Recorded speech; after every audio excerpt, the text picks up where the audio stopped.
Bom dia, Portugal! In Portugal, there's a YouTube show full of fun facts you need to know. Carl rings the bell and the members show to the GMP morning show. Featured guests will come and they will blow your mind. The audience will do so in kind. The little vanity mixed with some insanity on the morning show with GMP. Good morning, Portugal, and I'd like to welcome you to another fantastic day. Hey, Gumpers.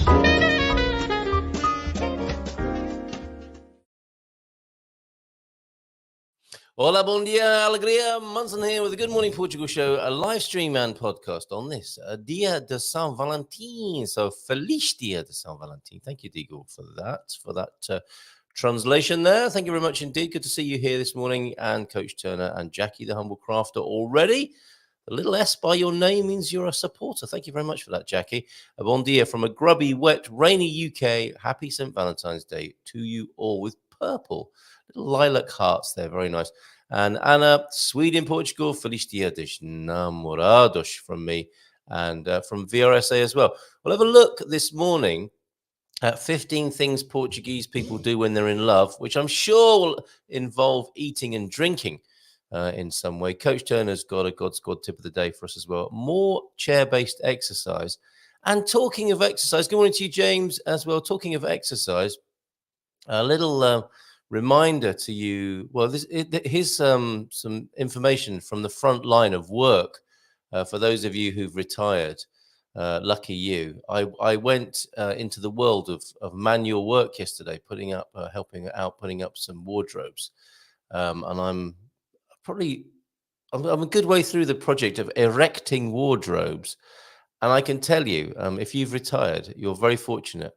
The world of manual work, it involves sweat and struggle. The company of men, however, which is great, and banter, on-site banter. But my goodness, no wonder people want to retire sometimes. But it felt like a workout too, which was great. And news just in that St. Valentine is patron saint of epilepsy as well.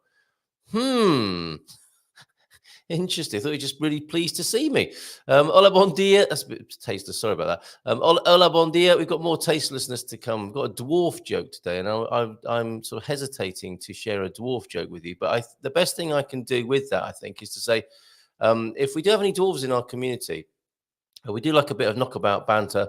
And if you are a dwarf coming across our channel, I'm not aware of any dwarves who are part of our community. However, if you would like a right to reply and take the mickey of people who are not whatever dwarfism, who are not vertically challenged, whatever the right description is now, join us on screen or put a few jokes into the. Oh, and we've got a hoopo on our aerial as well. I've just been distracted. We've got a lot of bird life pictures and videos this morning. But yeah, seriously, we like a laugh. We don't like to hurt anyone's feelings. And I think a really good way of dealing with that is for people to get their own back in a way with a joke or two of their own. So if you're from a community who you feel is or underrepresented or misrepresented, come back at us with some memes or a bit of fun. It's all meant in the best possible taste, as a famous radio personality used to say. And we lost another, Kenny Everett, that was, of course, and we lost another major UK broadcasting talent yesterday. The daddy, really, of a certain kind of radio presentation. I know I've consumed parts of his consummate ease at the microphone. Being honest, wasn't really a big fan of Steve Wright in the afternoon. Now Steve Wright in the afterlife, and I think he would have enjoyed that little wordplay. Steve Wright is, yes, R.I.P. Steve Wright, absolute radio legend in the United Kingdom, was on Radio 1 and latterly on Radio 2, where I enjoyed more his work on Radio 2. And there with Janie Lee Grace and Tim, was it? Tim in the afternoon. I managed to meet Janie Lee Grace, and she wrote some books, and I was interviewed for one of her books. Reached out to Janie one day from Steve Wright in the afternoon, and got to know Janie a little bit as well. So I know Janie's really upset, obviously, working for Steve as she did for many years. So lots of love to you. And RIP, Steve Wright, broadcasting legend in the United Kingdom. Lee McGrady, good morning, people. And Michael Barton, bon dia, happy Valentine's Day, everyone. Cheers. We've got a poem from Owen. A poem from Owen. Hey, that's the name for the next book, isn't it? Poems from Owen. It rhymes. Kind of. Greetings from the Algarve. Thanks, Paul, for your messages last night. Greetings from the Algarve. Happy Valentine's. Treating the wife to a bag of chips later on.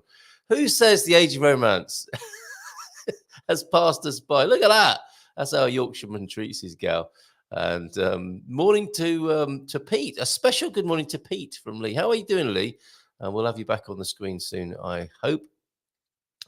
Carl, tell a small dwarf joke. Well, it's got worse, didn't it? I was trying to sort of, make this okay in a funny sort of way. Yeah, literally in a funny sort of way. And I think this is our dwarf joke from James, who I can say sent it in. Wasn't me. I saw a dwarf climbing down a prison wall. It was a little con descending. Okay. What else have you sent us this morning, James? There's a great mindful meme this morning. I think some people might relate to that as well. Lovely picture of the hoopoe on the aerial. Could hear it this morning, but couldn't see it. And Mrs. M has captured a hoopoe on a nearby aerial on one of the neighbouring houses. There it is. So we could hear it, and there she's captured an image of the hoopoe on the aerial, who has an aerial-like beak or proboscis as well right there, and which can lead us very nicely into other pictures of birds this morning. Did somebody say pictures of birds? All men, all proper 70s men, definitely up for seeing some pictures of some birds. And here they are, gentlemen. Flamingos. This is absolutely beautiful, Sarah. Sarah Yeaman sent this in. This is taken in the Stubal area. Aren't they beautiful? Not only with a little bit of a pink flash there, but some black plumage going on by the look of it there, and taking to flight, or they're reversing into position. I think probably the former is correct, that they are taking off rather than reversing into a parking space on the lake there. Absolutely brilliant. And Jay Clark, remember, yesterday was talking about the murmuration. This is our morning murmuration, isn't it? The Gumpers assembling every weekday morning. This is the starling. This is what we're like if we were starlings, all flying about in the sky. And a bit of video from Jay as well, who's over in Spain, who thinks the disturbed migratory patterns might be something to do with climate change. Lee might know about that if he's still tuned in, if he hasn't just popped in and then popped off again. Is this it? I wonder. This might be the starling murmuration video from Jay in Spain.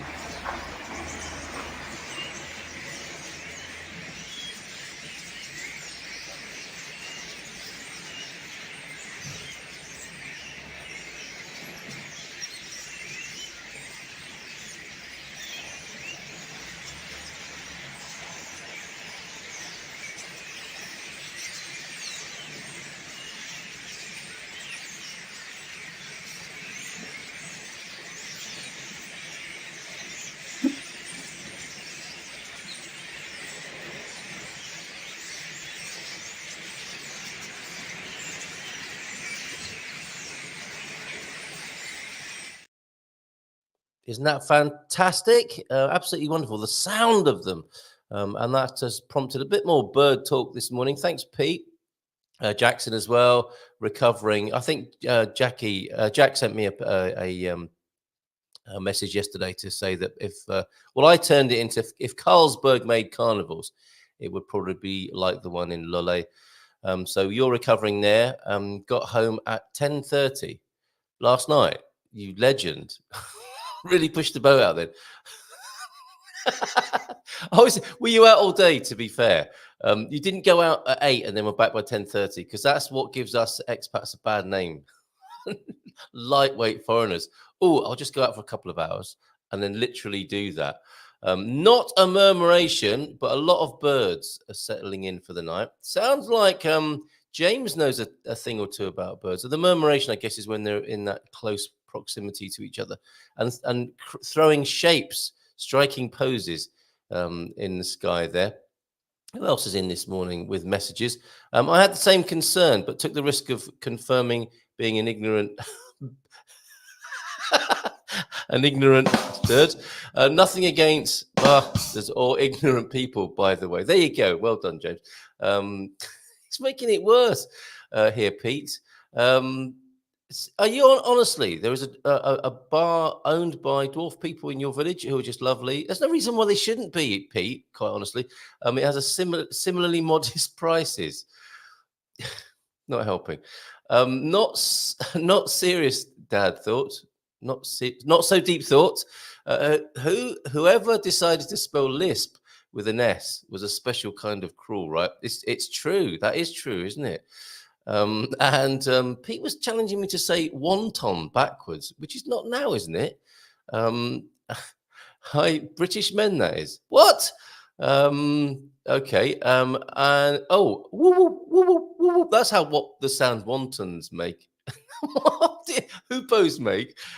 Beautiful flamingos there. And Carl says, Pete, I bet you can't say wonton backwards. Not now. I love hoopos. Had flocks since we did the rotivating. Sounds like a dance move that you and Di do in the field there. We're doing the rotivator. And it's attracting a lot of bird life. The punk rockers of the bird world, as you put them. That's really brilliant, Pete. And says Mrs. M, he is a total punk rocker. I love the hoopos. He's calling out for a mate. I had to climb out onto the balcony in my dressing gown to catch him. Nice for the neighbours, that. Now, if that on Valentine's Day, if the hoopo is calling out for a mate and he sees a human in a dressing gown coming towards him, he might think, struck lucky, or like, that's not quite what I was expecting, but it'll do. I wonder. Excellent. Antonio also in. Bon dia todos. How are you? It might just be a tiny bar as well. Come on, let's leave that now. The word for fear of long words. It's quite the oxymoron as well. Thank you for this, João de Nort. It is hippopotamonstroscyptelalophobia, kind of. There, very funny. You say it, man. Brilliant. Thank you, everybody. What a great start to the morning. Should we have a little look? We've got Jacqui joining us in just a moment from Expats Portugal. She might like to have a little look through what the Portuguese do. So we don't forget, let's go back to the beginning where James and where two of the wise men of the Gumpocalypse were assembled. The third should be back next week. Bom dia, Gumpers. Feliz Carta a todos. Como está? Tudo bem? From James at just after 8 this morning. Spread the love on this Valentine's Day. Poem from Owen to come. Glad to say I'm feeling more like myself. It's great when you're feeling yourself, Ian. Who doesn't like to feel themselves first thing in the morning? Off for a lunch. Thank you. Off for lunch with my youngest son and his family. Fantastic. Mindful moment then from James before we get into a God's God tip of the day from the coach. The truth is that our finest moments are most likely to occur when we are feeling deeply uncomfortable, unhappy, or unfulfilled. It's true, isn't it? Such is the contrast of life, the yin and the yang, the dark and the light. For it is only in such moments propelled by our discomfort that we're likely to step out of our ruts and start searching for different ways or truer answers. That'll be the M. Scott Peck bloke from The Road Less Travelled. What's that in the bushes? It's M. Scott Peck on The Road Less Travelled over there. A mindful dad joke. If an astronaut asks you if she could join my meditation class. See, on the 1 minute, he's checking out dwarf jokes in a very unpolitically correct way. And then next minute, he's taken the trouble to have the astronaut as a she. An astronaut asked if she could join my meditation class. I said, yes, we've got space for you. Oh, God's got to be the day. Lower back pain. Some people have got lower back pain from that joke, James. Thank you very much for that. Oh, your meme to go with there. Talking of enlightenment and breakthroughs and transformation. Where is it? I've got my adult ballet class meme. It's not actually a meme, it's an advert. An adult ballet class in San Martino de Porto, which I forgot to mention previously. But there you go. There's sudden enlightenment. That's what he's talking about, how it can hurt when it hits you in the face. I have been on a building site where I didn't tread on a rake. Someone else trod on a rake. I just happened to be standing over it at the time. Now, I didn't know whether to laugh or cry because it was a classic comedy moment. I think it did end with tears. but there was laughter. It was a mixture. It was like listening to Coldplay, a mixture of laughter and tears, all in one experience there. And let me just take the God's Good Tip of the Day out of the way for just a moment. Oh, and the banner, because gradual enlightenment looks more like that. Somebody skateboarding down steps, only to find themselves whacked in the face by the rake anyway at the end. Good stuff, James. Thank you very much for that. Let's get into the God Squad tip of the day then for today. Hold on a minute. Normal service should resume visually on the screen. God Squad tip of the day then from the Coach T, who's feeling himself today. A lower back pain can be very debilitating. I speak with some experience, and my dad suffered too. Like big noses, it runs in the family. However, he had a brilliant old school physio who gave him a simple exercise to do. This is a version of that exercise. Sitting with your feet a little apart, put one hand up in the air and put your left hand down in your underwear and shake around like you just don't care. No, that isn't the God's God tip of the day, but I couldn't help myself. Sitting with your feet a little apart, put one hand up in the air. Don't do it again, Carl. Then slowly move that arm over your head. Is this what they used to do to each other at school and make each other look like chimpanzees? It's looking a lot like that. Then slowly move that arm over your head, sitting on your feet sofa, put one hand up in the air, then slowly move that arm over your head and lean with it as far as you can. So, lean over like that to give a little bit of a stretch on the back. And then move back to being upright. And that is a nice little stretch on the lower back there. Repeat 10 times on both sides. Dad did this every day and never had another problem keeping his lower back nice and flexible. I hope it might help you too. Take it steady. We don't want people ringing up on the Gumper hotline 913-590-303 collapsed on the floor in that shape as though they are part of the YMCA there.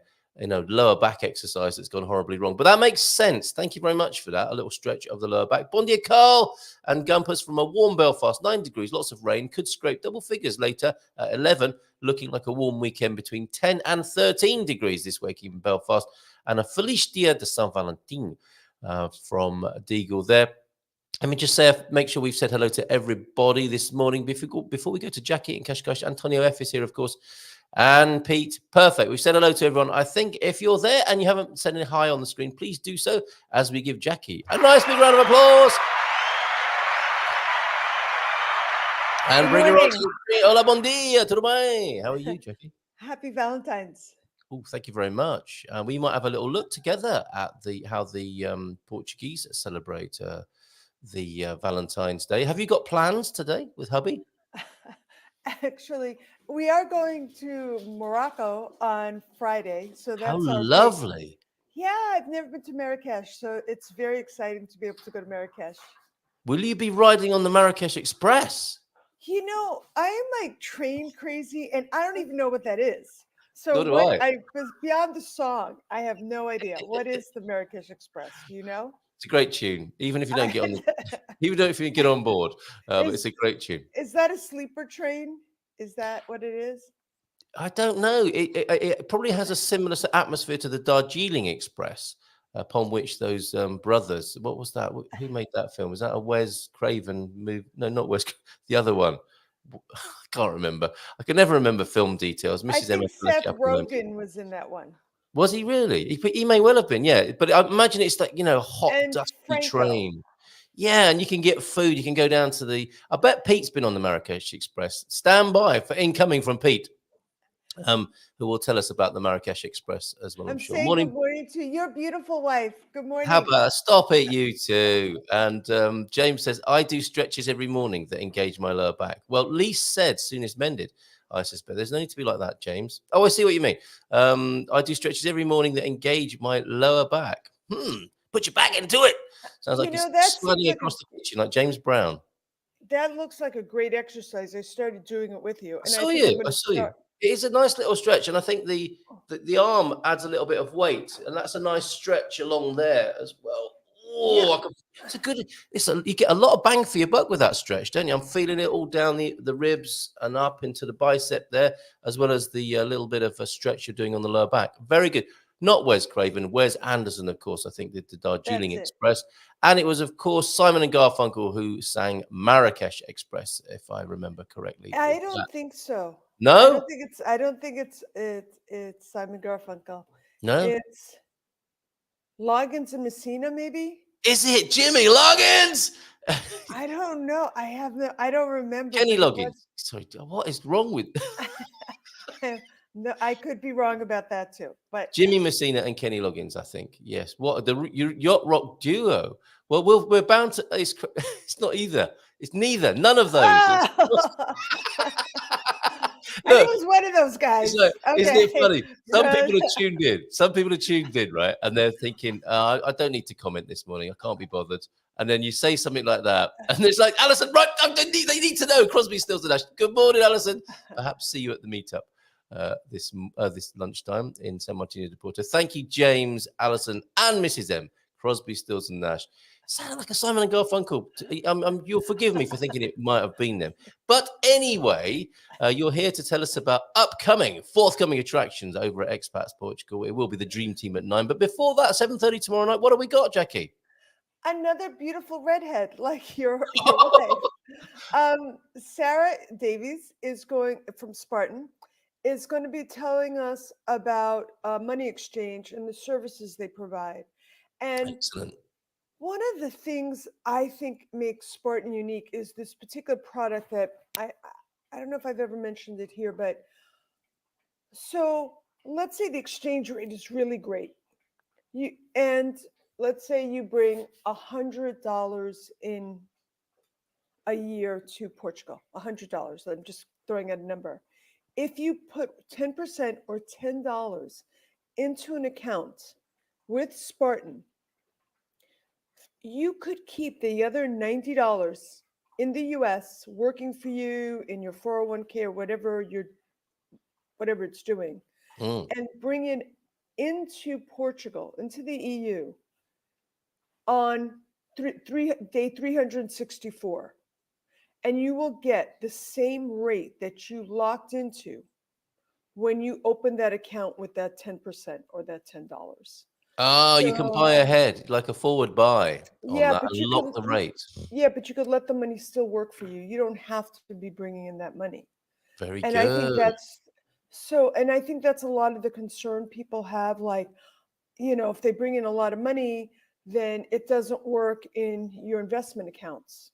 Yes. But you can bring in just 10% and let the rest work for you, and yet you lock in at a very good rate.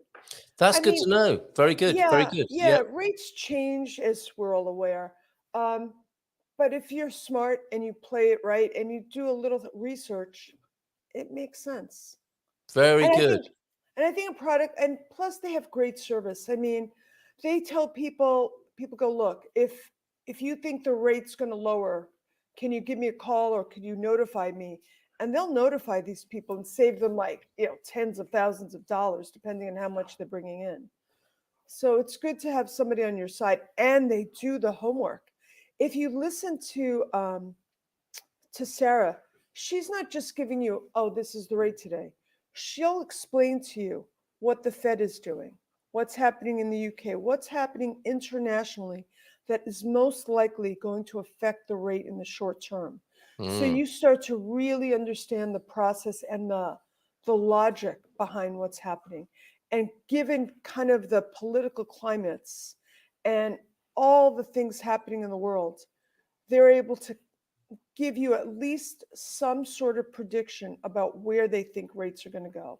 Yeah, ultimately you have to make your own decision, don't you? But they are informative, Ultimately. and there are murmurings of parity approaching again, aren't there? With if interest rates are set in a certain sequence, and you might want to do that. You might want to forward buy as well. Cheers, Paul.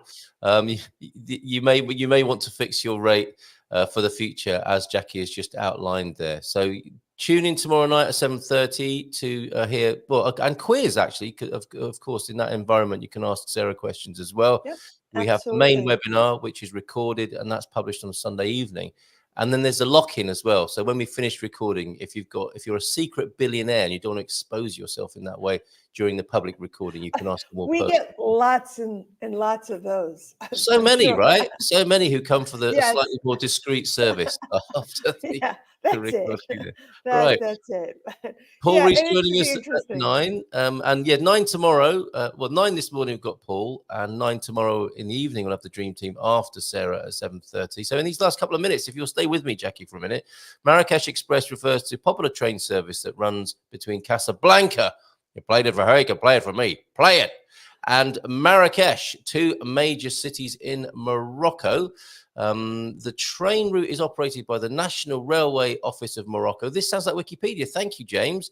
And is known for offering a convenient and relatively quick mode of transportation between these 2 destinations. The Marrakesh Express gained cultural significance beyond its function as a train service due to its mention in the song, the Marrakesh Express, by the American folk rock band Crosby, Stills, Nash and Young, to give them their full name at that time. Released in 1969, the song became one of the band's signature tunes and contributed to the popular image of Marrakesh as an exotic and alluring destination, which it still is, right? And I'm sure you're going to enjoy it there, Jack. I'm so excited. If anyone has any suggestions, I'm all ears. Pete must have gone back into the garden, because I know Pete will have suggestions about Morocco. In addition to its role as a mode of transportation, the Marrakesh Express has become a symbol of travel and adventure, representing the allure of exploring new places and cultures.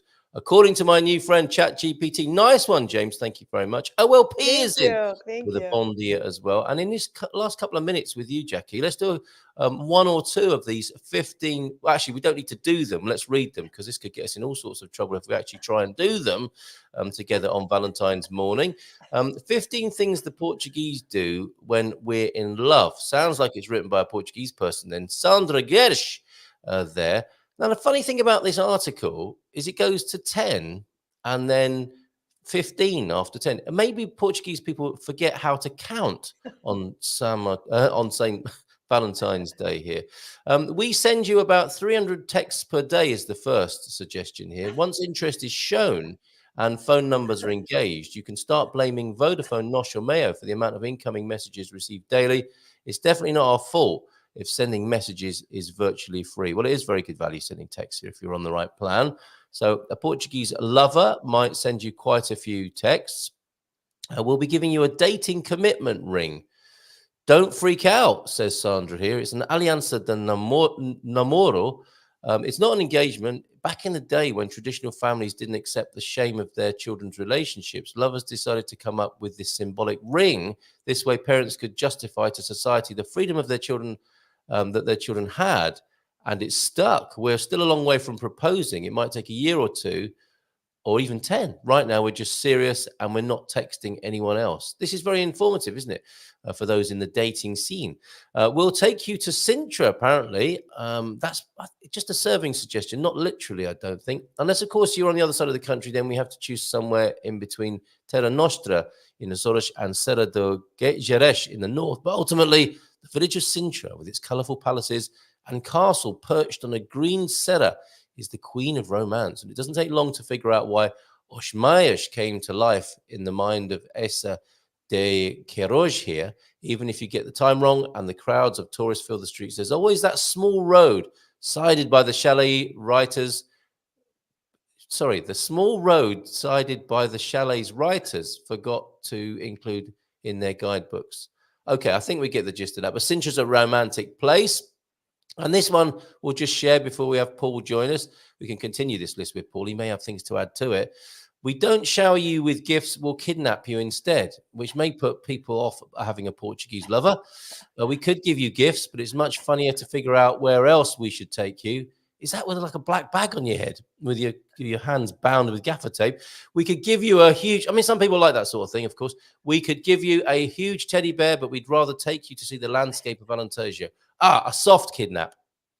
We put, if I could refer to it like that, a road trip. Let's call it a road trip.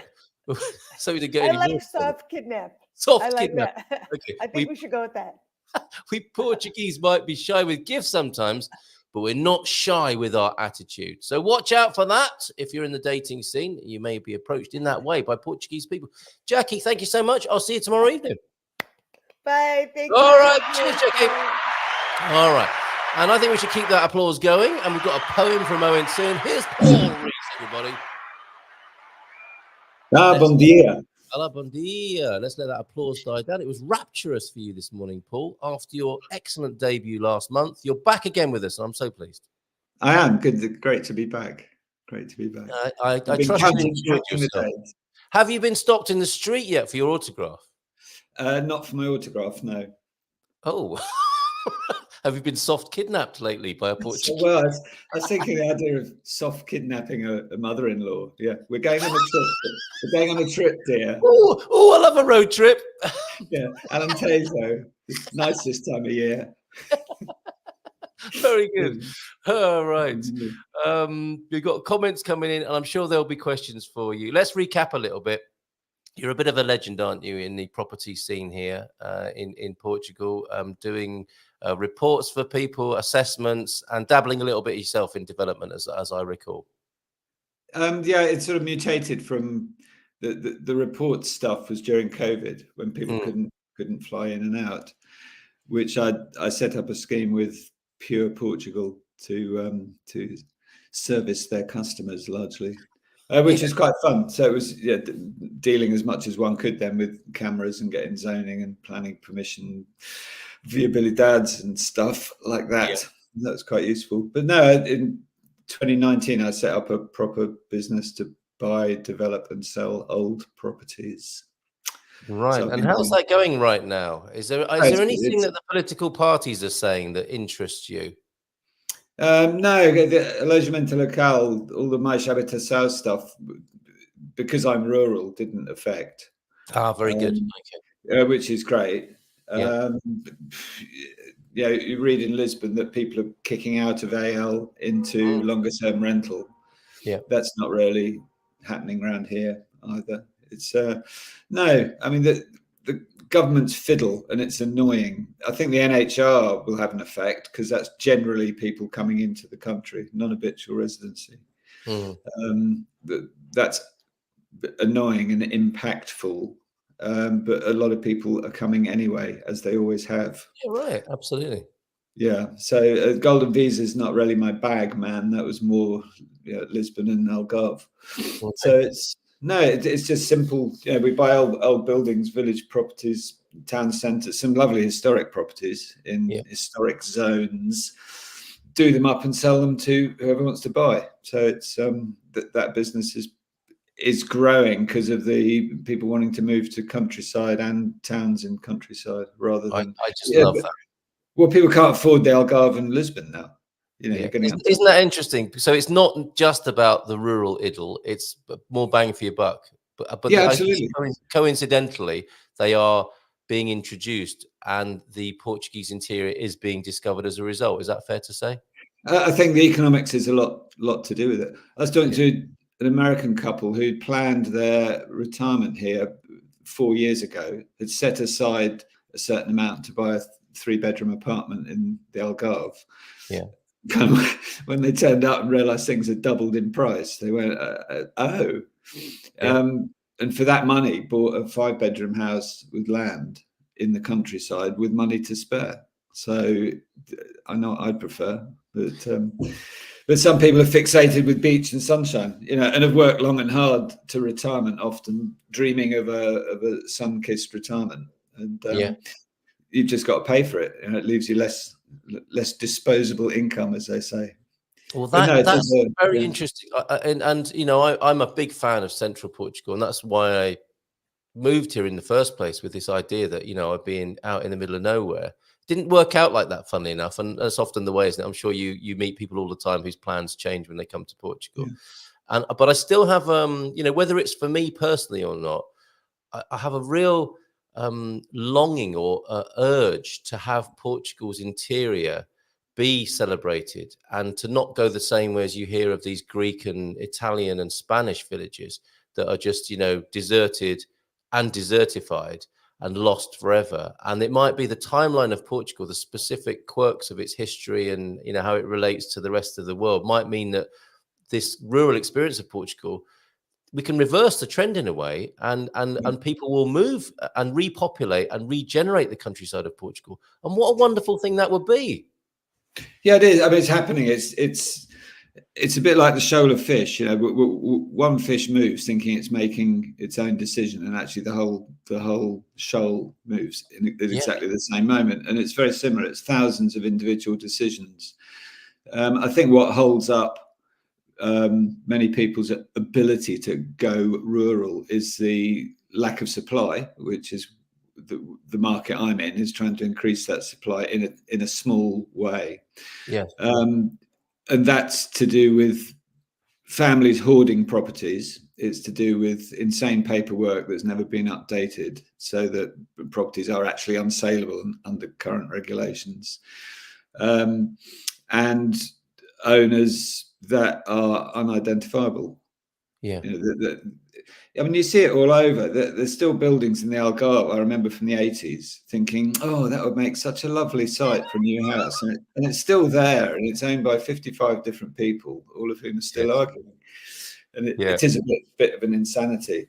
I think in the south, you also get properties that are under, how can I put it politely, legal dispute, inheritance dispute, that have no imminent chance of being resolved. But I found in the countryside, if I find somewhere that I think is attractive, that just driving around, it's fairly easy to find out who owns it, what the situation is, whether there's a deal to be done. And quite often the door's open if you're pleasant and earnest in your intent. The doors will open. And I think certainly locally, there's a lot of people now know what I'm doing. So I do get approached in the street by people saying, no, my third cousin's auntie's house might be for sale. Do you want to have a look? Something that you'll never see on an estate agent's sign. So you're like this sort of real estate man from Del Monte, aren't you? Yeah. He wants to buy the house. It's that guy. And he's I've got to say no a lot, which is, and there's a skill to that as well. Yeah. But actually, the paperwork side, to me, I mean, you see it on social media, on Facebook, people going on about the paperwork and boundary disputes and this, that, and the other. I love them. Bring them on, because to me they're an opportunity. It means I can spend the time sorting stuff out between promissory and escritura. I bought one old mill house. It's quite charming, that had so many problems. I had a right of way right through the front garden. It had a load of old outbuildings that had never been registered. It was a complete mess. It took 9 months to sort out. But in terms of its value, that doubled its value. Okay, but you don't mind that. So you eat those problems for breakfast, and that they're fine. That goes up on the bottom line later. Yeah, I mean, but basically, I've got some good lawyers who know the local stuff and know the notaries and the land registry and the cameras. So it's, but everything's doable. Yeah, it's man that creates rules, and man also can not circumvent them, but uncreate. You use them to best advantage. Let's put it that way. Very good. Like the cut of your jib, and others do. Bon dia, says Sarah. I appreciate what you're doing, Paul. Very smart, and I'm loving the general sort of tone of this and the idea of the regeneration of Central. You're in the Algarve, I think, staying away from home last time we spoke to you. So where are you now? Where is the epicenter of this work? I'm near the two Pedrogas, Grand and Pequeno. Yeah. So I live in a village near Pedroga, Pequeno, up in the hills. I have a view out the window of low cloud and windmills. Yeah, I really love it over that way. We've been there, and the lovely Sunday market at Portugal Pequeno, as I recall. Yeah. I bought myself a mattock there. I still got the mattock that I bought in that Sunday market. It's famous for its mattocks, actually. Well, I must have just intuitively known that, Paul. How's that? Yeah. How incredible. And just people travel for miles. from all over the world, right? They do, yeah. It's a brisk mail order business, and people travel for miles. Must be lots of them held up in customs when you see the lethal design of them. This is, Yeah. I love it when you got little villages saying that the centre is like Guia in the Algarve, centre of Frango. And there's one Yes. the other week, Urique, in the centre of black pork, centre of black pig Yeah, centre. why not? Why not, Why though? not? It's great. Why not? I think it's something we're famous for. Until the EU gets onto that, we're okay. We're okay. It's like the festivals. It's a festival for everything. You just put two completely random objects together. Hey, Preston. Yeah, it's like the one. What's the one in the southwest coast? A sweet potato and goose barnacles. I mean, it's an essential. What a pairing! What a pairing! What can I say? You're not getting out of here until you've told us exactly where that is this year. It's in. I think it's in Sagres or somewhere down there. It's superb. Yeah, it was quite exceptional. Well, loving this general trend, and I hope that will be the future for Portugal. And of course, bringing together the tradition that we love and the technology that's available. A good internet connection. People have learned to work from home more recently, and the value. It's interesting. Things are always driven by economics in the end, I guess, aren't they? And it is the economics that are doing it, and taking people away from the big cities, and revealing this jewel of a lifestyle in the countryside of Portugal. So long may it continue. We've got questions and observations coming in from you, as you might expect. I tried to buy a property for a year, but there were 5 families owning it, and they couldn't agree on anything. Is there a legal laxative for that sort of thing, or is that a barge pole job with that, Paul? It's a negotiation job. The mill I was telling you about, the first meeting at the lawyer's office was 7 family members. Not because they owned the building, but they owned the land to the back of it, through which the right of way was. The right of access. So that took about 3 hours, and they kept looking at the lawyer, and she said, "No, talk to Senor Paul. It's not my. It's nothing to do with me. You guys need to agree." And then there was water rights. There's a stream running through it, and it went on and on. So a family that clearly weren't getting on. It was aunts and nephews and husbands and wives. By the end of it, I think through a process of exhaustion and lack of coffee and or madroña, decided that Tools of the trade. Yeah, that decided actually it would be a good idea that Auntie Vi, could sell the old place, otherwise it will fall down and nobody benefits. So that's. And now that family say that man brought us together. Before we didn't speak to each other, and he got us together in an unlikely setting of a solicitor's office, and now we talk to each other again.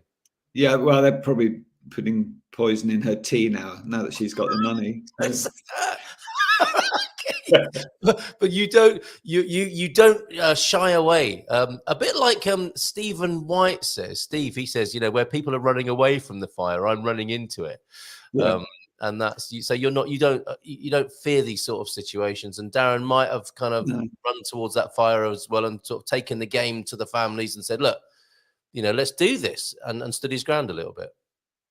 Yeah, and it's not difficult. I think also the will of the camera helps in that they're incredibly helpful, hugely positive. Yeah. And I talk to them a lot in the urban planning department and say, look, if I was to buy that, can I divide it up? Can I add this? Can I recategorize that? And they're just superbly helpful because they understand what I'm doing. Yeah. And also it helps, especially Pedroga Grand camera. I bought a big building right in the historic centre, so that all eyes are on that. Yeah. So I can kind of swan into the camera and get find someone to talk to. I don't make appointments anymore, which is quite a nice position to be in. But it's the little stuff, stuff that people quite rightly will be advised by their lawyer. I wouldn't buy that because it's a bit complicated. That I don't mind because I'm not going to live in it.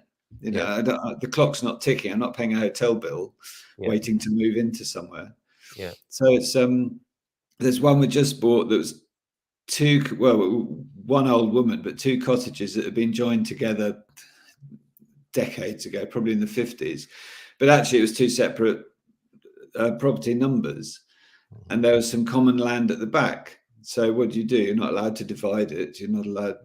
What happens? So now we're starting work shortly. It's 2 distinct cottages, both with garden.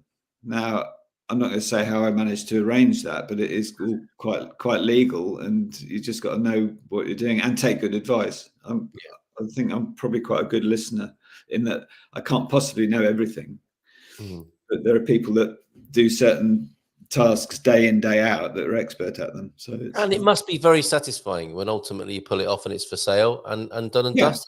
Absolutely. Yeah, absolutely. Yeah. Absolutely.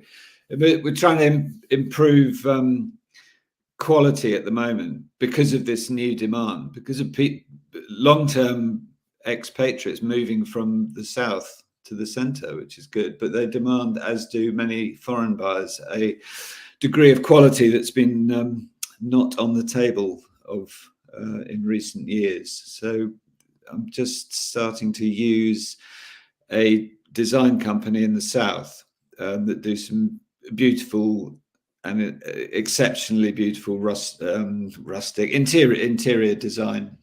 In terms of kitchen color, materials, it's that and the other. A well-known group in the south of architects that have been working there. I've known them for 20 years, so we've now got a protocol to use their skills and their frequent and humorous visits to turn older buildings into something a bit special. From a financial point of view, great, because it pushes the price up. Of course. But it makes something really attractive, doesn't it? It makes something attractive and different. It does, yeah. Right, yeah. Because I'm not an interior designer. I'm not a builder. I'm not really anything. I mean, my background's marketing, but I've had various businesses over the years, and if you can get the right people, the right experts, if you like, and incredible. the design work we're now putting into, especially the larger buildings, is of exceptional quality. It's Lisbon quality. So for people who will be working with you now are really the recipients of these beautiful homes. That's the work you're doing, isn't it? Is you're redeveloping and they're going onto the market, and that's where people would first engage with you. Or do you help others refurbish and locate properties as well? No, I wish I had that bandwidth, but I don't. Okay. It's a simple business. It's the second oldest profession. Is buy, do it up, and sell it at a profit. Yes. Yeah. And for that, I don't use all my own money. I'm not wealthy, so I work with independent investors who come from all over the world. Oh, wonderful! You're a networker, aren't you? You're working a great big switchboard, just patching everything together and making it happen. Yeah, I guess so, because there's a lot. People want to invest in Portuguese property, but they don't want to buy a new apartment and let it. They just want to have some fun with disposable income. So they fund the purchase and renovation of properties, and we divide the profit when it's sold. It's quite simple. Very good. Very good. Excellent stuff. And if people want to find or have a look at what's on the market from you at the moment, it's Rural Properties. That's how they can find you, right? .com. Yeah, there's a few on there for sale. I'm working on 6 properties at the moment that we will gradually be, with this new design, we'll be putting online shortly, showing what they can look like, and hopefully then working with an end buyer to, I wouldn't say personalize totally, but to create a style that a buyer wants. So if someone wants a pink kitchen, they can have it. Yeah. Or certain. You read my mind. You read my mind. No. We've only met twice, and you know me so well. Okay, so I'm putting the link to the site on the screen now. Will it be possible? Will it be possible to have a little bit of a site visit with you in the future? Can you absolutely. Okay, brilliant. Yeah, no, I definitely encourage that.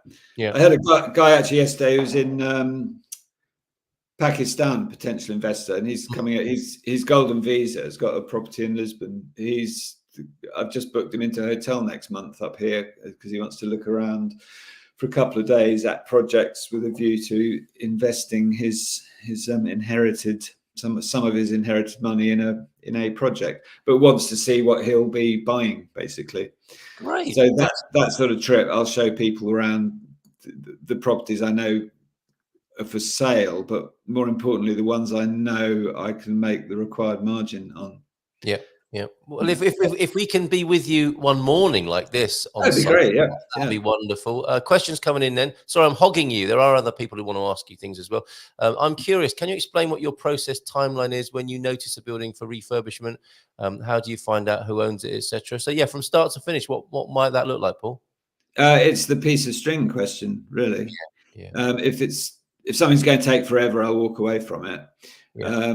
Often I find if I walk away from something, there's a tap on my shoulder saying we can do that quicker. If I'm really keen on something, I'll find out who owns it. Yeah. And you ask a neighbour or go to the cafe and inquire, which is why it's good to firstly speak okay Portuguese, but secondly have the right attitude, really, rather than swanning in saying, "Oh, I was thinking buying the mansion on the hill." I say you there. I say you there. Who owns that house? So I suppose there's a bit of a technique to it, but from beginning to end, I mean, I look at a project beginning to end, including negotiating the buying at a year. If it's more than that, I can't really interest investors in anything more than a year.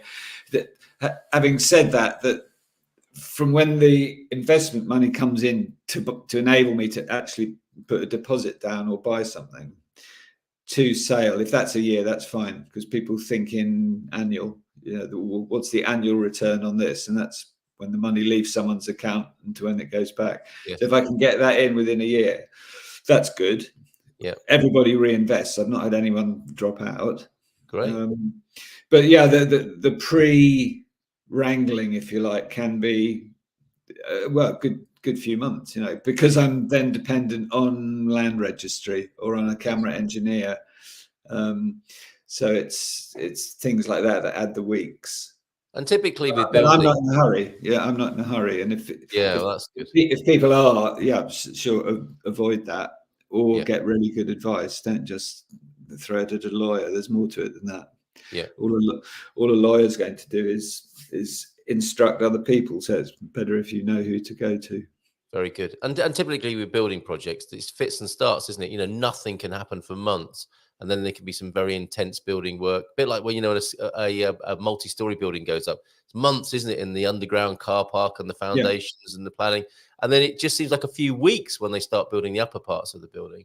And then it might stop again because the thing goes bankrupt or whatever. So, yeah, it comes and goes, doesn't it, with these sorts of things. But what a lovely moment that must be when you're what's it called, topping out? Is that the final part of a building? The topping out ceremony, something like that? Yeah, I think that's more on civil engineering, really, rather than fiddling around with old... presumably some champagne must be involved, Paul, at some point in this. Otherwise, what's the point? Champagne, I don't drink, so it's so pastel de nata then outside. I'll stretch to a super box saying alcohol. But, all right, fair enough. Well, no, but yeah, the people are happy, buyers are happy. Yeah, I'm sure they are. Okay, more comments coming in. And it was funny what you said before. You saw houses in the Algarve that are still unsold and it's a bit like our San Martino de Porto hotel here, the Park Hotel that was on fire a few weeks ago, and people have their theories about that. But so many people who come to Portugal, it's like, wow, we're going to buy that and do it up. And a lot of people in the cafe or the neighbours have told them who owns it. And it's such, Mrs. M was reminding me the other day, I used to have a thing I used to post on Facebook, doer upper of the week. So I'd be driving around central Portugal and I'd stop and I'd take a picture of a house that had the phone number painted on it very badly. And I began to realize, hold on a minute, that phone number was painted on there in the 80s. Yeah. It's been there all this time. So it's not quite as romantic as people imagine, is it? No, it's not. And I laugh at the phone numbers as well. But I phoned one phone number from a cafe once, and the bloke on the table next to me, his phone went. So that's brilliant. Oh, it's you then. Yeah. Hello. Excellent. There's an increasing property slump around this area due to the government's repossession of properties. They're not paying tax. That's over in Fundal, who are also a good camera, as I understand it as well, quite progressive. There is so much more available now than when we arrived 3 years ago. So they're making stuff happen by the sound of it. Guys, may I ask a bit of advice, please? I'm looking at central Portugal.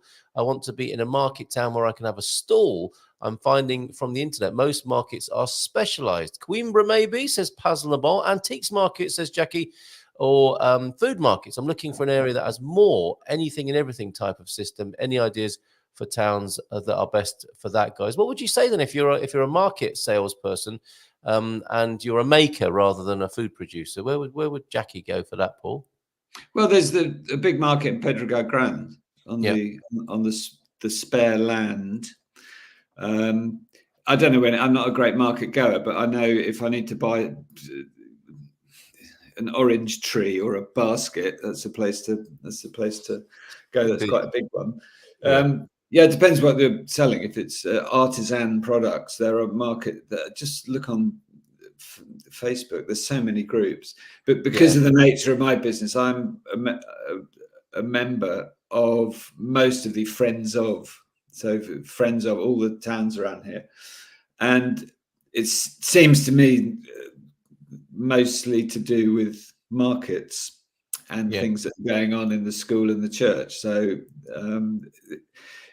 I'm sure there is a rhythm and a system behind it. It seems random to me, but I know the Pedro Grand one is quite a good size. Yeah, there are markets all over. Oliveira do Hospital is the only one I can find that does a bit of everything on the internet. There are lots of big markets that do a lot of everything. And by the way, Heather Binder will be joining us at 9:30, so she might have some answers to this as well, Jacqui. But I would say, if you're a foreigner, you want to be at a market where foreigners are coming, because I think it's quite hard to penetrate a traditional Portuguese market with new things, and you'll be a bit of a curiosity. But I think, do you think it's fair to say, Paul, that people, it's quite conservative in the Portuguese traditional countryside, and people know what they want to buy, and they're not necessarily going to have their head turned by a newcomer with some fancy new things, and it might be better to be in a more of a crossover area with more foreigners. Yeah, I do think that, sadly, but I also think that a lot of foreigners don't use, especially the sort of fruit and veg markets, don't use them enough. Yeah, true. I look with some disappointment if I'm ever in a supermarket at the crowd of people in the fruit and veg section buying. The only justification is to buy things that aren't available locally. But then you look at where the stuff comes from all over the world. You think, well, why do you really need that? Peruvian grapes. Peruvian grapes. It is ludicrous. But actually nearby, between Pedroga Grande and Figueira dos Vinhos, there's a farm shop run by Estrangeiros that is good at promoting itself online, and they sell all their organic stuff from the farm gate. Basically, they've got a little shop there, and that's great. And foreigners seek it out and find it, as I'm sure do local Portuguese. Very good. And that cuts out the middleman. But the fruit and veg markets, most of them I've been to in the last decade, there are far more. There's a lot of empty stalls, put it that way. A lot of empty slabs. Yes, that's a sad sight, isn't it? It is.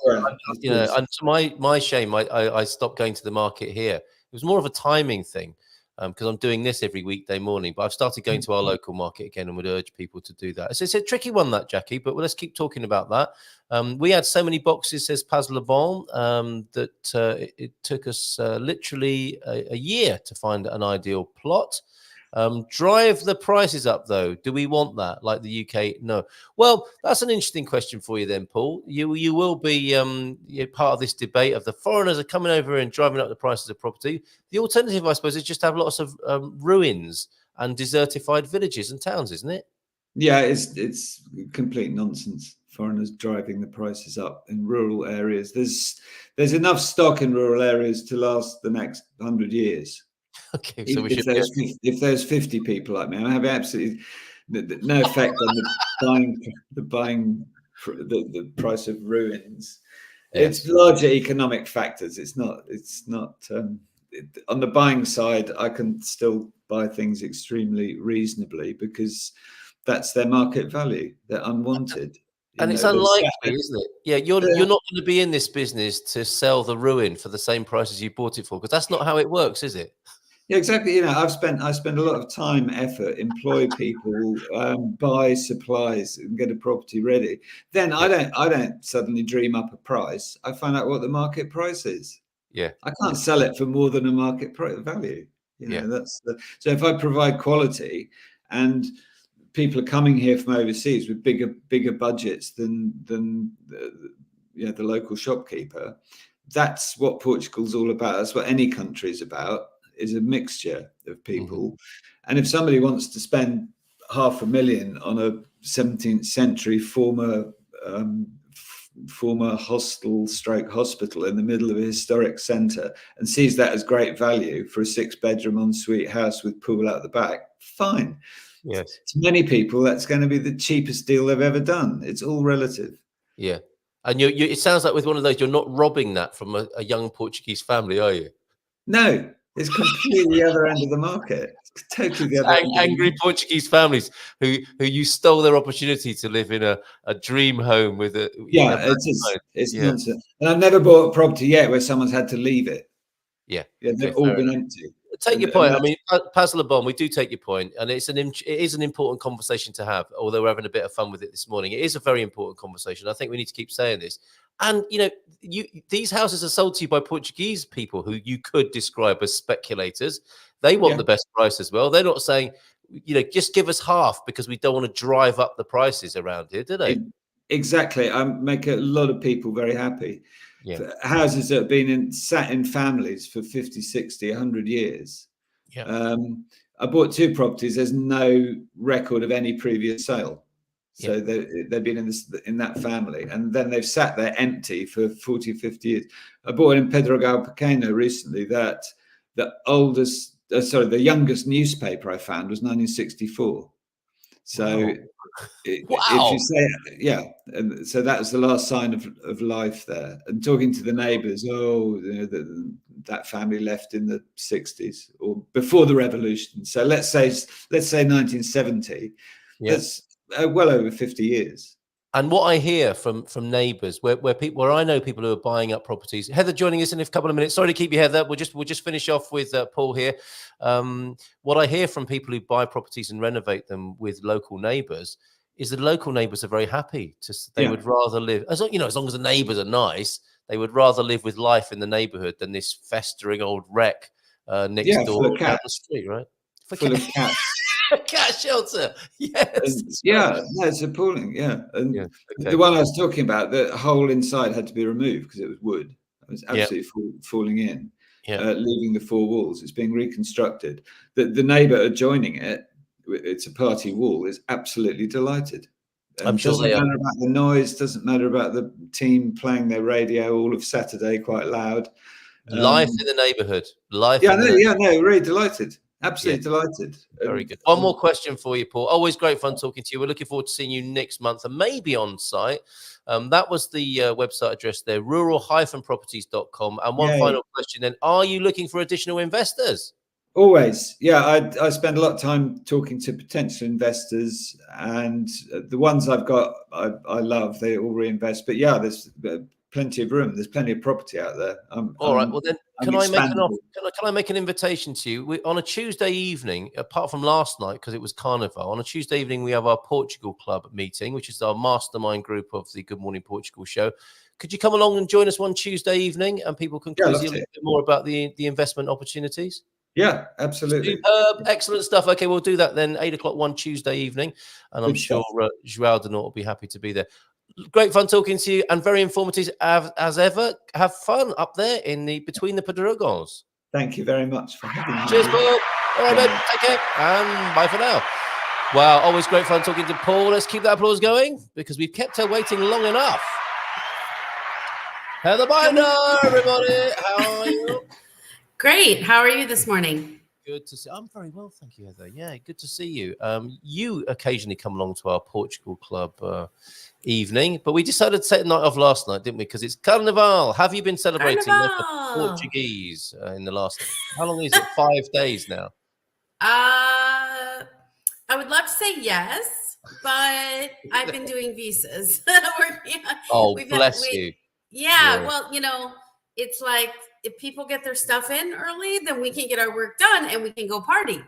Yes. But if that doesn't happen, which hasn't happened lately with a couple people, then we're sort of doing our thing as prudently as possible. We like to have things done, 20 days before people's appointments, but you have to have the raw data to be able to actually do the processing. Right. So yes, I wanted to be a carnival, but the weather didn't 100% comply. It was okay. Don't get me wrong. It just, I was hoping for like a sunny day, but that's just me. It didn't stop the Portuguese. No, he certainly didn't. And what an amazing few days it's been. But you and me are like the Cinderellas of Carnival, because I was putting wardrobes together for a friend yesterday. And I was sending messages, Portugal Club tonight. And I suddenly realized no one else is working by the look of it except me and Heather in the whole country. So well done for keeping the processing going. It sounds like you're working with quite a few people at the moment. Sorry, what's that? It sounds like you're busy helping people move to Portugal. What's the flavor of the moment? Is there a lot of focus on the visas? Yes, absolutely. And visas, we've got AMA appointments. So people, Wow. Doing their thing. And then, of course, we always help with the soft things like, helping people prep with baggage certificates and driver's license exchange prep. And, because we help in such a big picture way. I'm a big picture person. So, it's one thing to be looking at the minute piece of the visa, which of course is the key. But at the same time, you've got attestados and utens and, all this other stuff to do. And there's not many people giving actual good 100% accurate information on that stuff, and or visas as well, really. And so it's always a struggle to figure out what the latest and greatest change is. And we are seeing some adjustments to processing time. DC used to be fast and San Francisco slow. And all of a sudden, I'm seeing a flip to that. So that's kind of interesting. I don't know if that's a fluke, but needless to say, it's just keeping up with everything is the norm. So yeah, you were putting together closets. I was putting together people's packages and working on other fun stuff like that. And you got to do what you got to do. It's not always. Yeah, it was a confusing day. I came in and out of the closet so many times yesterday, you wouldn't believe. Some lovely feedback that we have here that I screenshotted after. Yes. I mean, this is a couple of sort of themes at the moment, and we might pick up on that. You might like to, with a background in real estate yourself, to talk about the effect foreigners are having on the real estate market in Portugal. And there's this as well, because we're in a different sort of phase, aren't we, here in Portugal? People are being a bit more reflective. Is this the right place to come? Are there better places? Has Portugal lost its shine? But you say here, this is a report, isn't it, from one of your clients here. After X amount of time here, it's just your life with all the same ups and downs you experience anywhere. And this is the key phrase, isn't it? We'd just rather be experiencing it here in Portugal. I think that's lovely, Heather. Do you want to add to that? Yeah, that was a quote I saw out there in one of the groups, and I just thought it was really nice. And it had the perspective that I think so many people lose, especially in some of these more negative groups that exist. And, they just get bogged down in the minutia. And I think maybe these are not big picture people able to kind of step back and look at the overall.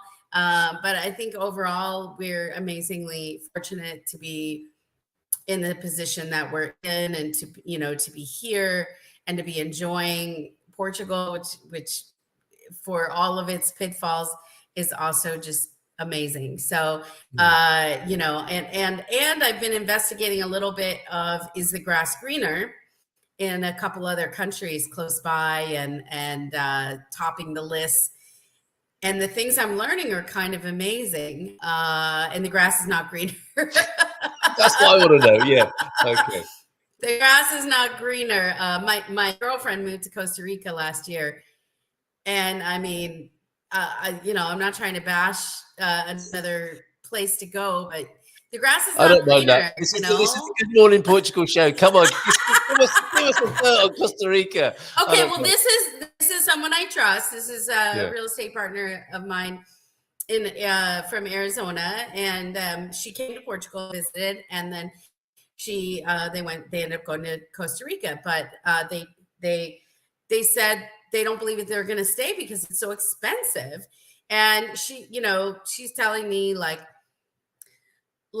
a handle of vodka. I mean, let's get to the important stuff, right? Is like 80 euro. Yeah, or no, 80 USD. Let's say USD. 80. Yeah, she said in the like cash and carry, like Costco-y kind of place, it's like 60. So that's the cheapest you're getting a bottle of vodka. Whereas here, off my list. you know, That's off my list immediately. Thank you, Heather. We can go now. We can go now. That's brilliant. I can't quote vodka because I don't buy that on a regular basis. But I was buying Bailey's for a while, and it's like 19 euro at the grocery store. I can get it at the cash and carry for about 11, just under 11. And right. And in the US, that's a $18 to $20 bottle. So I mean, it was equivalent. It wasn't great, but I can get it a lot cheaper here, actually. But there were other things like the eggs, like in the US, €7-8 or dollars a dozen, and in Costa Rica it was like $4. And here, we're paying anywhere from €1.50 to $2.50 for a dozen amazing eggs, And so it was funny. I told a couple that the other night on the phone, and they were like, "We don't eat meat." And I was like, "Okay, well, I wasn't invited you to eat eggs or anything." Just sort of a comparison. It's like part of the D7. You have to eat meat and eggs as part of the. You really don't. Yeah, you really don't. But there's obviously many other factors besides price, but that was one. But it was interesting. She was telling me that the guards at the border crossing, whatever, when you come in and out, they decide what stamp you're going to get. Are you going to get a 90-day stamp or 180-day stamp? Now, this is as a tourist, okay? But she was telling me about a guy that had 180 days. So he had 6 months. He had to leave the country after 30 days and then come back into Costa Rica.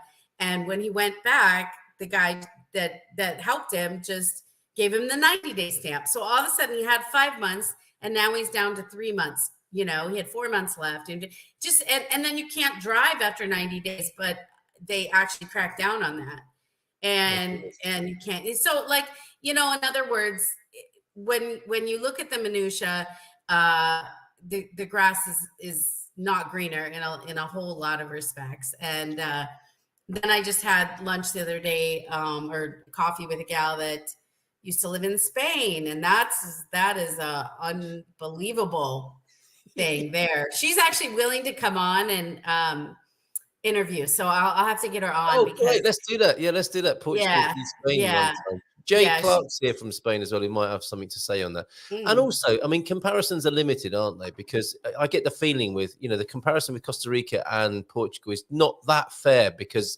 Costa Rica sounds to me like a place for, fairly wealthy and extra wealthy people. Whereas I think Portugal, it's fair to say, has something for most people. As long as you can meet the most basic of requirements, you can be, living on a pension quite comfortably and affording vodka and eggs. Or you can come here and have an amazing life if you're very wealthy as well. It kind of offers a bit more, a broader welcome. I don't think, that's funny you say that. I think the word on the street was that Costa Rica was very cheap. Really? So, yeah, I would think Costa Rica would be cheaper than Portugal. And she was funny too, because she was like, housing's cheap. And then she told me how the 3-bedroom house they're renting is $1,800. And I was kind of like, that's not cheap to me, but I am leasing my downstairs for $1,795. So maybe nicely done. Nicely done. I think that includes all facilities. Yes, it's high end and it's furnished. Well, utilities will be $300, $350 themselves, and cleaning every 2 weeks. So really. Hold on a minute. Yeah. I can pay you a deposit by PayPal now. That sounds like a great deal. I don't know. You got to be vetted. You got all those kids Yeah, running around. okay, I all don't right. know. I won't get carried away, but that sounds amazing. You've got an opportunity then. You've got a rental near Caldas de Rainha, and Yes. it's a bills inclusive, utilities inclusive. How many bedrooms have you got there? Is it Cleaning. two, three? It's about 1900 square feet. It's very Well, large, yeah. which is about 180 square meters, something like that. Okay. And it's 3 bedrooms, 2.5 baths, huge like gourmet kitchen. It's fully furnished.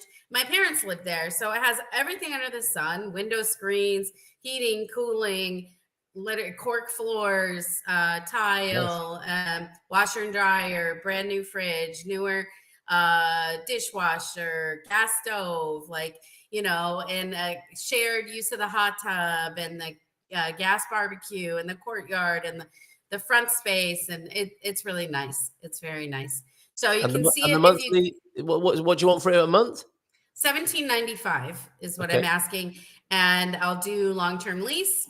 And yeah, we live here, so this is our full-time thing, and it's not we're not going anywhere. So if somebody wanted a place they could settle in and not have to mess around, and the furniture is not, IKEA. No offense against IKEA, but it's very nice. There's like a beautiful Italian leather sofa that reclines, electric reclines, and everything is very, very nice, very high end, shishi lala American parent standard. Very good. Yeah, that means that I think people know exactly what you mean with that. Kashkayashi, yeah, Scottsdale, Arizona. Yes, exactly. Very good. And it sounds like it might be suitable as a basis for a D7 residency as well. It would, yes, we could do. Okay. We could definitely do. Very good. That's nice to know. Now, going back to where we're at with Portugal and all this, Wait, I have to give the plug so people can see the pictures. What have you got? Can you share them there? Have you got the pictures at your end? Not handy, but there. If you go to Google Maps and you just type Casa, CASA, which is really Casa here, Dos, DOS, and then Gnomos, which is gnomes because it's House of the Gnomes. Yep. See, so that's going to be enough for some people. For some people, that is going to be enough to just want to live there. Basically, yeah, Casa dos Gnomos, exactly. I mean, you just put me down for that. That sounds amazing. So I can show the Google pictures, can I? You absolutely can, and it's not as it's more shishi lala than my house. Well, I found these online. I don't know why I'm asking. Anyone can look at these. They're available online now, and these are. Is that scrolling through nicely there? Yeah, that's one of the bedrooms. This is the master bath I built out. There's the living room. There's the hot tub view. This is a trundle bed. Yep, hot tub with the view. Hold on a minute. Is that a bed made of sponge fingers from a trifle? That's amazing. It looks like lady fingers, doesn't it? It's really strange. It just or very Caldash. It could be phalluses as well. It could be. It is Caldash. Exactly. You have that so right. So yeah, it's very lovely. Keep going. It's good. Yep. Yeah, it's beautiful. Yeah, it's nice. It's very comfortable. It's a good base because, of course, we're in the sort of middle of the country, so you have a lot of, if you aren't sure where you want to end up and all of that stuff. Very nice indeed. Yeah. So anyways, that's my latest and greatest. I was doing some Airbnb. I still have a room. I'm going to be doing Airbnb, but not regularly because it's part of my space. But it'll, I'll be able to keep the Airbnb license and all of that. But I think this will work out better. It's just nice to have, consistent people living with you versus like coming and going. The right people there, I'm sure, will be wonderful. Absolutely wonderful. Yeah. What an offer. Remember where you heard it first here on the Good Morning Portugal show. Now, I had a funny image flash up for me when we were talking about these negative Facebook groups. And, where we're at the moment with people's concerns about whether Portugal is a great place to come or not. And it's the same with the YouTubes, isn't it? And the clickbaity videos that you see. I'm really getting angry about it. Yeah, well, one that came to mind was like, I got a flat tire in Portugal. And it's like, somebody with dirt on their face crying, standing by their car, and it's got a flat tire. It's like, damn you, Portugal, I got a flat tire here. And that seems to be where we're at the moment, isn't it? It's like anything that a lot of these video makers can say that's a little bit negative that might draw people in to dish the dirt. I get it. I get you're looking for clicks and views and stuff, but Stop it. want authenticity is a really cornerstone part of me and my business and what we do, and it just feels like, you know, these are not, you're trying to goad people, you're trying to get, like, you know, because plenty of people are just reading the headline, you know, they're just reading the 2-second caption, and they're not going deeper, and they're it's misinformation at the end of the day. A lot of it is misinformation. And so, you know, we're already in such a culture of that in the US and everywhere really anymore. And so it's just ridiculous, you know. But yeah, I mean, what are you blaming Portugal for your flat tire? Yeah, but that is often in these groups. I'm seeing that pattern. That's often what you're seeing. Is you're really seeing people that didn't research, didn't get professional consulting, you know, went on Facebook or wherever and asked some rando people for some rando type of advice. Where should I move?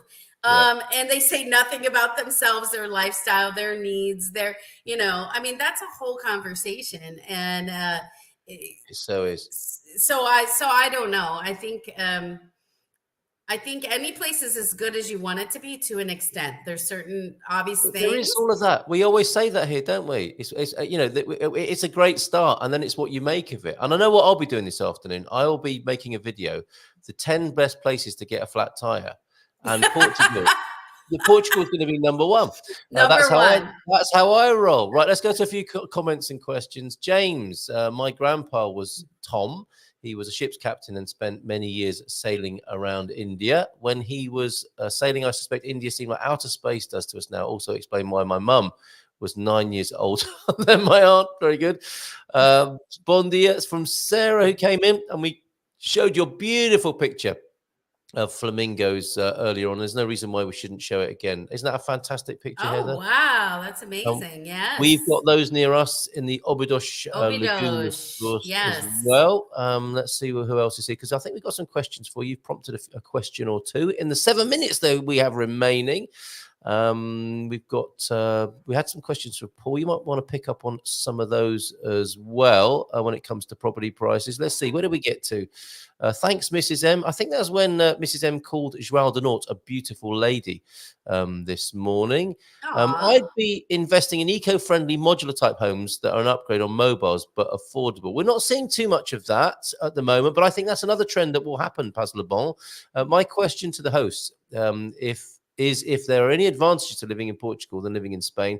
Spain is good in some ways, but not socially, dating, etc. And housing has rocketed post-pandemic. Have you got any more to say about Spain? Well, I can give you the sneak peek, which is this problem with squatters just, for me, was squash the whole thing. So legally, squatters can just show up at your house, and there's a whole network of like mafia almost that apparently like scout houses and make signs on the outside so they know people's schedules, and these people just show up at these houses, and legally they have the right to stay. And there's this gal was telling me how, you know, people just show up, and years you can't get them out. Police won't remove them. You can't turn utilities off, so you're stuck paying a mortgage or whatever it is in utilities. So it sounded completely insane. I was like, okay, that's all I need to hear. Like anywhere that is a legal thing, and or something that they aren't enforcing, that it's illegal, and they aren't actively helping you remove people, that's insane. You can't leave your house, like, period. And they owned an apartment that was gated and security and the whole nine, and they still had an attempt to break in, and luckily that was warded off. But that's when they decided to sell, because they were like, yeah, no. And it was very anti-foreign sentiment. This was in Catalan area, and if you didn't speak Catalan, you know, she's telling me all sorts of stories that were just kind of horrific, foreigner wise, as far as negativity, like way beyond any attitude you might ever get in Portugal. This was serious stuff, shutting down foreigners' businesses and things like that. It was really bad. So the squatter thing alone was like, yeah, no. And different parts of Spain are going to be different. I get Of that, course. but Yeah. and any country that kind of has that serious level of A things threat. going Yeah. on Okay. and hasn't squashed it really has me concerned to live there, let alone be a property owner there. All right, thank you for that. We've got a poem, a Valentine's poem to finish with from Owen, and pictures of Pete in Marrakesh, and some line dancing and a bottle of Beryl, which we'll finish with after Ooh, we're speaking to you. Beryl. And we're not going to drink the whole thing. Paz Lebon says, I'm currently in Spain with summer being over 30 degrees for months on end. It's got too hot and dry. I never thought I'd say that. That's interesting. Thank you. To Jay I've from heard Pete. that as well. A lot of tax on buying and selling. No inheritance tax here in Portugal. Massive corruption and bribes in Spain. I have a friend who has 10 rentals in Barcelona who pays 50K on each every time he has. And we'll get the end of that comment a little bit later on. That's Jason's store that Paul was mentioning. Of course, Quinta Esencial and the advice Jacqui was looking for. Where as a crafter, it would be the best market to go to. And the advice I gave earlier on, Heather, I don't know if you heard it, was to go to a market where there would be foreigners, because the Portuguese are a little bit traditional in their taste, perhaps, and it would take a long time for you to win them round to buy your stuff, possibly. I don't know. But what is a good market, a good sort of boot fair market in Caldas that would suit Jacqui, isn't there? Where she could possibly pitch up. That sale is amazing in the Don Carlos Park. It's so great, or in the Expo Esch, the big expo center. You know what? I was up in Porto, and it didn't have near Porto compared to Caldas. It didn't have near the sale that we have here in Caldas. You know, every whatever it is, and the used market, like the that was tiny and just didn't compare. And I was expecting a massive thing because I know how it is in Caldas, and it's big. And it's impressive most of the time. And so I was quite surprised. So I definitely agree that probably expat area is good, because it is hard. The culture is so traditional here that if you're hitting younger folks or you're hitting foreigners, then you're opening yourself up to people that are open to something different. Yeah, I mean, and we like it because it's traditional. But from that point of view, Jacqui, it might be a bit difficult. And you might want to tour different markets, different days of the week as well. Local market in Ericeira is booming. That's great to hear. Lovely to hear that. Every stall is being used and full of produce, meat, fish, flowers, nuts, dried fruits, and specialty products. That's fantastic. Double-edged sword, not good for local buyers if you can't afford anything more than a ruin. It's true, but that was happening before, I think, as well. We can't be blamed for that. It's not going to be easy, but nothing worth having comes easy. Love and determination will eventually pay off with smiles and hola from neighbors and new friends. Well said. Yeah, just generalizing. Yeah, it's great to hear your points and questions, Paz Lebon. Absolutely. I just understand the struggle getting on the ladder. Absolutely right. Jacqui, reframing that is great. Every step up is a learning curve, bringing us so much more with it. João Denort approving of Paul joining us for a Portugal Club session. Me too. Bon dia, Heather, from Sarah this morning. And Paz Lebon would like to see investment into modern, efficient, and affordable, and that's where the buyers are looking at. It's true, and the government are failing on this, I think, in Portugal, like they are in many countries. It's not Portugal. I mean, it's like funny when you hear this stuff, because I could say the exact same thing about Arizona and Phoenix, Ireland, UK. Yeah, absolutely. It's the same the world over, especially when governments are in charge of these things with their 5-year time spans. It's not 5 years, not a great time to get affordable housing built, is it? Kick it down the street. Is there such a thing as 100% accurate information in Portugal? And how does one know it is? I guess what you're talking about, what works, aren't you? Accurate in is it works for people. And that's what Heather does. It's a good point. I think it's a matter of having trusted advisors, basically, and that you can I never tell people anything is 100%, because it's not. In Portugal, you're 100% right. And so it's just having somebody who's going to give it to you real and is up to date and has local resources and options to work around things, and we do our very best at that. Yep. Here's a little bit of a thing about paperwork. Bon dia, Heather. Paper requirements always shifting. We attempted to update our address at the bank before my residencia expired. Presented our attestado from 2022 when we moved in. Guess what? Probably expired. It has to be dated Dated 2024, and the place 2024. here is only open on Tuesday nights, not for Carnival. We fly out next week. Oh no, Bob! Hard to understand requirements at times. It is, that Yes. does sound a bit pedantic, doesn't it? But that's how it is. You will experience things like that. Jay is a certified language teacher here in Spain, and has permanent residence since the 90s, but on a normal salary. It seems to me, says Jay, that Portugal is for wealthy expats. That's interesting. I think it's affordable. I'm by no means a wealthy expat. Me neither. For that. I know my house looks fancy, but trust me, that's my parents' influence. Asset rich with cash poor. Obviously, I'm a Exactly. huge fan of a mindful approach to immigrating, which includes considering the day-to-day reality of taking care of the pain in the ass stuff, the PIA. Absolutely. It's a PITA there. Great pitch. It's having support. You need that support, and you need people that can commiserate with. But here's the thing: if you're pitching to vegans, you might want to say thanks to James. If you're vegan, you'll save a ton on meat and dairy here. Eriko, good morning to you. Following my comments here in the chat last week, I sent an email with a change regarding the first film and a more recent one. I'll update that. Thank you very much there. And Eriko is saying to us, I hope you enjoy them, and that Good Morning Portugal and appreciate them too. I will get round to that. I'm a bit slow on these things sometimes, Ulriko. It's all relative, says James. You live in California, almost anywhere is cheaper, but cheap is not the most important thing. If a place is affordable, but you hate the food and can't manage the culture and fear for your safety, you're not going to want to be there. Good advice from Antonio. Hit that like button, folks. That's and true. The other Antonio, Tony Time, Man in the Minho, Bon dia Alegria, Feliz Catafera. Good morning to you. Thank you. We've actually run out of time now. Feeling the love, people. That's a good note to end on Valentine's Day. And we will have a poem after we've said goodbye to Heather here, and a few more shots as well. What I'll do is I'll play Owen's poem, and I'll show you some of the pictures that have come in as well. So happy Valentine's Day to you. I hope you're having a nice time with Kevin. Actually, another, not for you necessarily, Heather, but in San Martino de Porto, at the Storytellers Palace, they're vying for a Michelin star, and they're pushing the boat out tonight with a Valentine's supper. Somebody I know here has 2 slots available for that. If you weren't able to get in and you were looking for a cancellation, there is a cancellation for 2 tonight. So just send me a message if you want that here in San Martino de Porto at the Storytellers. Highly recommend. Not a bad spot, is it?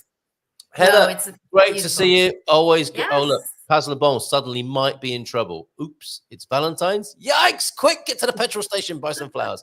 Right, Heather, good fun, and we'll see you again soon. You take care. Sounds good. Thank you. Boots on the ground, Portugal. There we go, boots on the ground, pt.com. Take care, and bye for now.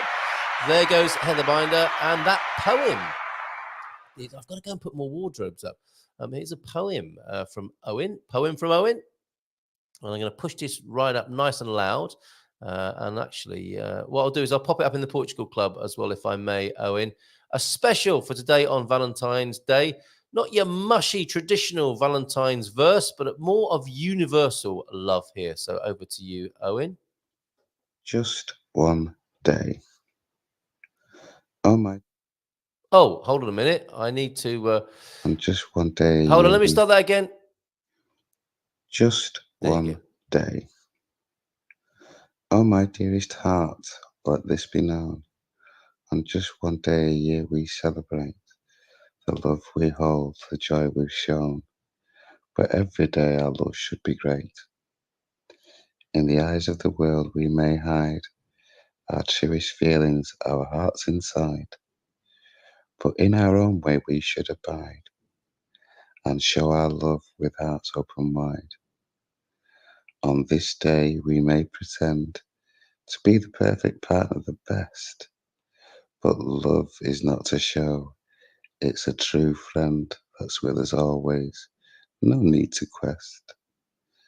So let us not reserve our love so true for just one day, but every day anew. Let us show them we love them so, in every way, with hearts aglow. There you go. That must have looked like the worst ventriloquist act ever, with Owen's voice there and me just sitting here nodding my head occasionally. Thank you very much. The words are in there. They're broken up across a few. They haven't come out very well formatted, but there are the words there if you wanted to catch those but couldn't.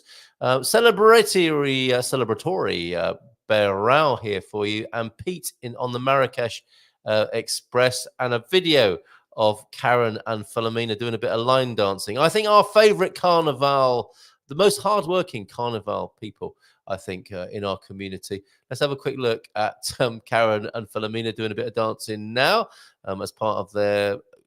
I mean, they learned a dance to do for the Carnival in Miranda de Corvo, and they're doing this as well.